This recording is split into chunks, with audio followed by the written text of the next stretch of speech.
Fijn dat je weer bent. Toen bist je een keer voor het laatst, hè? Je is emigreren naar Amerika. Van een heel skoft. Maar dan bist je er nog één keer bij. Dus nee, dat is flauwekul. Maar het is eerst een mooie recensie voor u maken.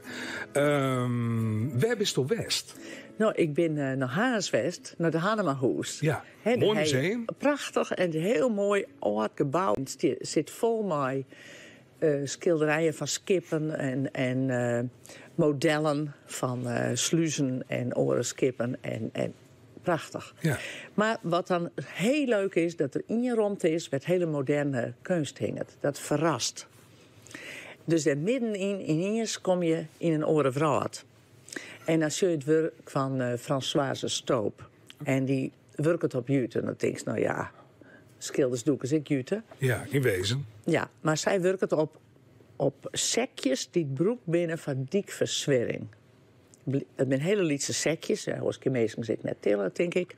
Oh, maar dat zijn die dingen die ze nou dus nog broek als dus in Limburg, wat we dus simmer of zeggen. Ja, en dan jute sekjes. Ja. Heel handzaam. Ja. En dat is natuurlijk, ik doe dus een keer op schilderie, dus ze dacht, dat pak ik. En dat is heel transparant materiaal. Dus je zit er haast eigenlijk toch in.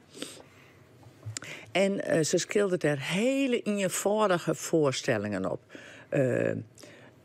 Loften, duinen, zee. Dus heel passend in Haas, vind ik. Het waard. En soms is het wat figuratiever. Dan zie je wolken of dan zie je echt het lucht op een zee. Een keer dan maakt ze er vlakken van. Heel modern, maar hoe zo modern. Op die jute sekjes krijgt het iets heel lichtvoetigs en worden het haast objecten. Want het gekke is, zij had dat net opspant. Ze had het los in die frames ophangen. Aha. Soms teert ze er wat in, maar die jute sekjes ben ik net meer nee. Dus de raffels hing je erom en dan just die naden.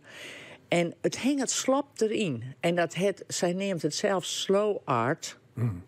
Je maakt er eventjes naar zien en dan denk je wat stukje reis. En je hebt voort associaties, want ik denk voort aan jaren vooroorlogse jaren dat de waskoppelien hing het. Ik trok die kleur, het heeft maar skippen te maken. Dus ik vind het heel passend dat dit juist in het Hanemahoes hing het. En krijgt het wat driedimensionaals, dat erop? Ja, het frame, nou, gewoonlijk span je daar een schilderij om. Dat hing het gewoon los achter die doeken. Dat hing het als een wasline, hing het in dat frame.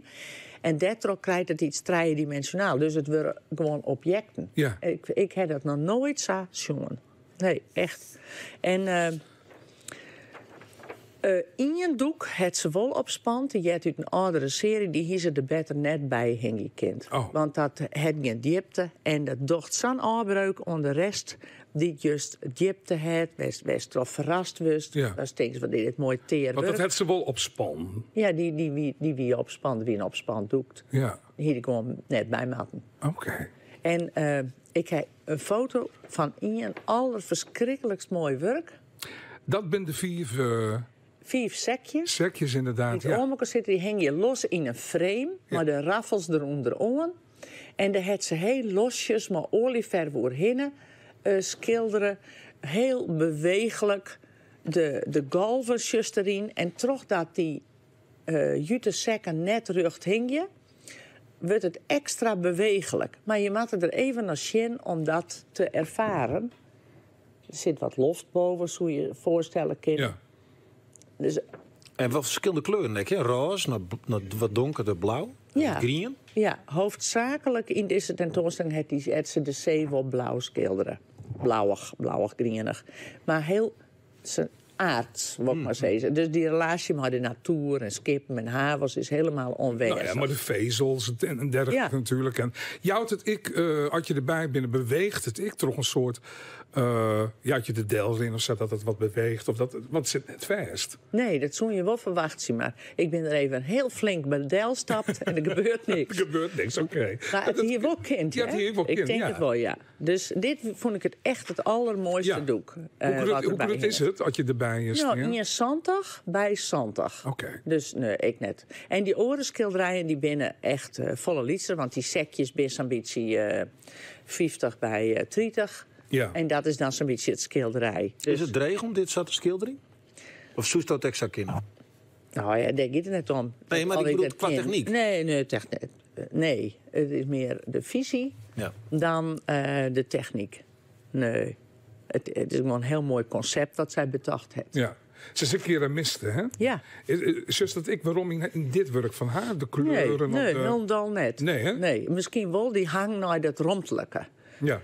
Want het verder is ze plat als wat. Nee. Ja. Nee, ik denk dat er gewoon 2 afdelingen van haar binnen. In Ja. haar holle. Ze komt uit Utrecht en die Françoise en ze is nog tot ontemal in je maaien, hè? Ja, Dus, mijn kinderen nog even hinnen. Ja, ja. Gisteren nog een hele maand hinnen. Ah, mooi hoor. Ik vind het Maar wel dan mooi. moet je ik nog even terug dat Hannemahoes in de stappen, hè?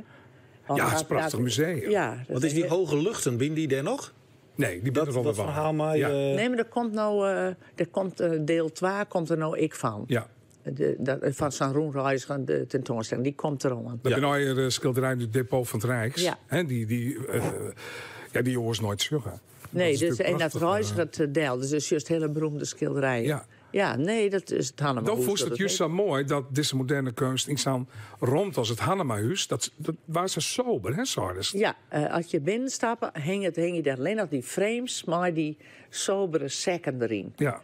En dat is ook heel verrassend, want de Santje Nachtje, die schilderijen met golven en boten en oorlogen, dat is nogal woest. Ja. En dan kom je in de stilte van deze schilderijen. Dus dat vond ik heel mooi. Mooi. Dat is de op reis. Ik zil naar Amerika. Artist in residence. Sure. Dat haast al eens die in dat was mijn Japan, China, Hongkong, Ierland, Amerika, Ja, en ook eens weer naar de States. yes, West-Ist, Michigan. En heeft speciaal verkeersend van Michigan? Ik heb er natuurlijk wat, een netwerk. Ja. Dat is heel belangrijk. Ik ken er in een grote galerie werken online een tentoonstelling daar. En nog een maand in een natuurgebied, in een preserve. Tussen de slangen en de wilde beesten. Nou, lekker. In een cabin in the woods. Cabin in the Woods. Yes, sure. Oké. Dus er staat mij een avontuur te wachten in de Hekzinhoorn. Ja, 1 augustus best weer waarom. Hopen we. Als ik net opvreten ben. Hè? Nee, precies. Wij kunnen je volgen je op de website, Facebook, Insta. Want er hoort een blog bij. Hè? En dus we zitten ze dan wel eens wat jaren lid. Of de huis Nou, dat natuurlijk. vind ik leuk. Ja, we missen die natuurlijk wel straks. Ik heb nou wel zin om die knalrede kardinaalsvogels te zien. Ja. En die kolibries en al die mooie bjem. Ik heb er zo zin in. Maar als dan alleen nog eens aan cabin zit, hè? Ja. Dan best zie ik echt de rust op, de stilte en geen mensen en... Nee, gewoon een mooi schilderie. Ja. Zeker niet. Maar hoe zit ze dan even kwart nog? Ja, ik vond het wel... Rust wekker en dan? Nou, zie ik even om je heen. Dan ben er van de door staan de herten, kan ik mij herinneren. Er schijnt nog een beer te wezen, maar die heeft er heel wat net pensioen gelukkig. Oké. En dan, ook even een kopje thee. En dan ga ik even wat tekenen of schilderen. Wat een schilder doet. Ja. Gewoon aan het werk. Maar dan is de hele dag geen mens meer. Nou, dat zou wel kennen, maar in die cabin net. Want dan ben ik alleen. Ja, precies. Oké. Cabin in the woods. Het is zo zin hoor. Leuk, jongen. Leuk. Ja, leuk. Oké. Gewoon hoe daar gewoon schilderen, tekenen. Ja. Nou, en dan eet je even op de Hessengrote Onderzoeksinstituut. Daar eet ik dan even. Dan Ja. tref ik even dezegene. Ja. Kijk even internetten, want dat is in die cabin in the woods net. Nou, dan kijk ik even om. En dan ga je even counterline dansen nergens op. Nou, dat lukt. Ik zit daar even op de hichte hoor, als ik die aspiraties nog krijg. Dat is zo frappig. Of horen spannende dingen die aan de saloon. Nee. Nou, ik ben benieuwd. Ja, nee, Tieren dank. Goeie reis, doet. Hele goede Dankjewel. reis en hele noffelijke tiert.